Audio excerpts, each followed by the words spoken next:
In this video we discuss that why nations go to war.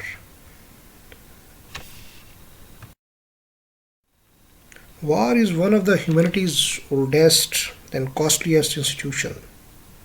But why do nations, not just people, but entire states, pick up arms against each others? In next 5 minutes or so, I will try to figure out main reasons states go to war and how these causes often interact to create conflict. Now, move toward a quick roadmap. There is no single answer. War really starts where multiple pressure converges. Security fears, resources, politics, ideology, mistakes and alliances. Let's examine each one with short examples and mechanism behind them. Now, first we'll discuss one of the reason is security dilemma. First, the security dilemma. When one country builds up arms to feel safe, neighbors can see that build-up as a threat and respond in kind. Even defensive steps can spiral into offensive ones. This mutual fear and escalation is a common trigger. Think arms races that make war more likely. And the next reason may be the territorial disputes and strategic geography. Borders, islands and choke points are tangible stakes. Controlling them can mean access to ports, trade routes or defensive depth. Competing claims often become combustible, especially when historical grievances persist. If you take an example of Pakistan and India, we are still at war at the dispute of Azad Jammu and Kashmir. The next reason may be economic interests and resources. Oil, water, fertile land or valuable minerals create strong economic incentives to control territory. Economic competition can be direct, seizing resources, or indirect by trying to deny rivals their supplies. So you have seen that what has been happening in the Middle East from the last 50-60 years. Every now and then, the superpower of the world create chaos there. To keep the governments weak, to not let them stable, to exploit their resources, the key resources like oil.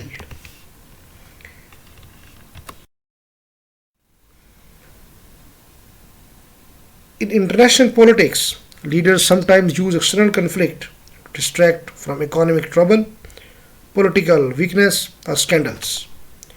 Relying public opinion around national pride can reduce domestic pressures, though it's a dangerous gamble. We take an examples of Falkland War, where the leaders, the Janata Party of Falkland at that time, was very unpopular, and they tricked their nation to involve them in a war to get their nation's support. And then there is a next reason, this misperception and miscalculation. Wars often start not from design but miscalculation, misreading intentions, overestimating one's capabilities, or accidents that spiral out of control. Communication failures and poor intelligence are surprisingly common causes. If you take the examples of Napoleon, when he invaded Russia in 1812, it proved fatal for his army. He did not calculate right the time of attack. So due to the intense weather, the withdrawal of the forces become very difficult, and the major chunk of his forces killed in that battles. And the next reason may be the long-term grievances and the revenge. Finally, historical grievances and the revenge, past injustices, territorial losses or humiliations can build a long-term desire for restitution. When leaders tap into those memories, it becomes easier to justify war to the public. Just like the Hitler did in 1830s. He played with the minds of the people and put in their mind that we have been humiliated in World War One, so we have to stand up and we have to fight with the biggest to have to attain the lost status in the World War One. So next reason may be the ideology, religion, and identity, that states sometimes go to war to spread or defend political systems, democracy versus autocracy, or religious framed causes. Nationalism and identity politics can inflame populations and make compromise politically costly. And the examples of Korean War in 1950s and then Vietnam War from 1955 to 1975 the reason. It was the war between the communism and the capitalism. So the next reason may be the alliances, entanglements, and the balance of power.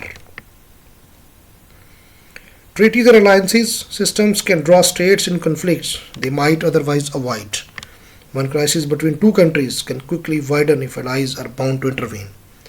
This is how local disputes can become regional or global wars. So these are some of the reasons of why nations go to war. If we go toward conclusion, it is to said, in reality, wars usually arise from several of these factors layered together. Preventing war means addressing fear, strengthening communication, creating fair institutions, and reducing incentives to fight. Understanding the causes is the first step toward better policy and favor wars. Thank you very much.